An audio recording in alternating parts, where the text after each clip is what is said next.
You know, the motto of Prager University is you give us 5 minutes and we'll give you a semester.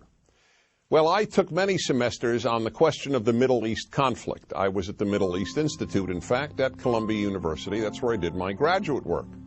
Semester after semester discussing the Middle East conflict as if it were the most complex conflict in the world, when in fact it's probably the easiest conflict in the world to describe. It may be the hardest to solve, but it really is the easiest to describe. And really, in a nutshell, this is what it is. Israel would like to exist and recognizes the right of the Palestinians to have a state.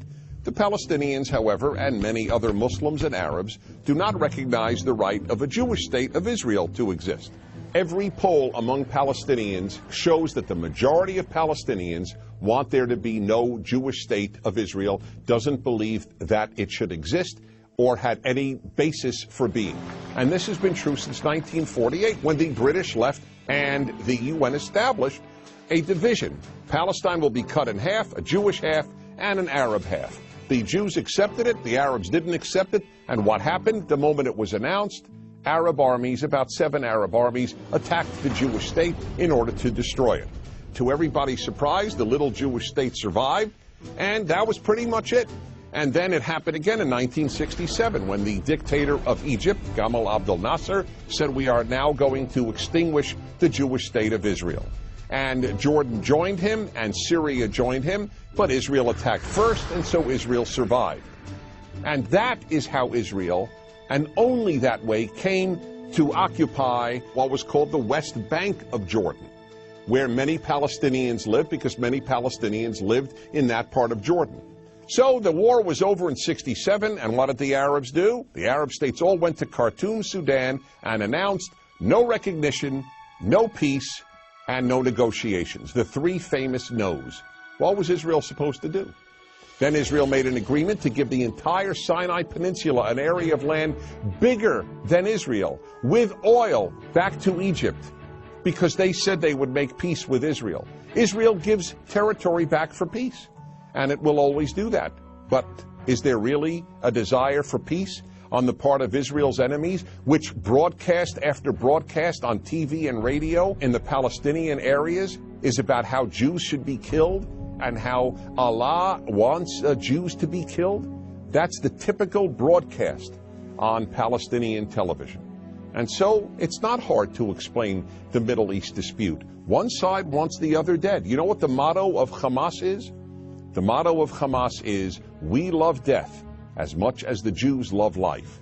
Now you tell me, how is Israel supposed to make peace when people believe what Hamas believes? Now here is one of the most important things nobody talks about. Everybody talks about a Palestinian state. Why didn't anybody talk about a Palestinian state while the Palestinians lived under Jordanian rule? Because the truth is, people started talking about a Palestinian state once the Palestinians were under Israeli rule, because it was always a way to destroy the Jewish state of Israel. And I say Jewish state because that's what it is. There are many, many Arab states, but there's only one Jewish state. It is about the size of New Jersey. In fact, Israel is the size of El Salvador. El Salvador. And yet, if a Martian came to the earth and they visited the United Nations, or they read the world's newspapers or watched world television, they would believe that the biggest problem on earth is a state the size of New Jersey and El Salvador, this state of Israel. This preoccupation with a little democratic, humane state is absolutely irrational. And here's another question to be asked. If Israel tomorrow put down its arms and said, we will fight no more, what would happen? If the Arab countries around Israel said, we will fight no more, we put down our arms, what would happen?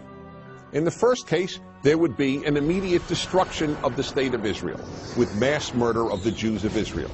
In the second scenario I presented, where the Arabs put down their arms and said, we just want peace, there would be peace the next Wednesday.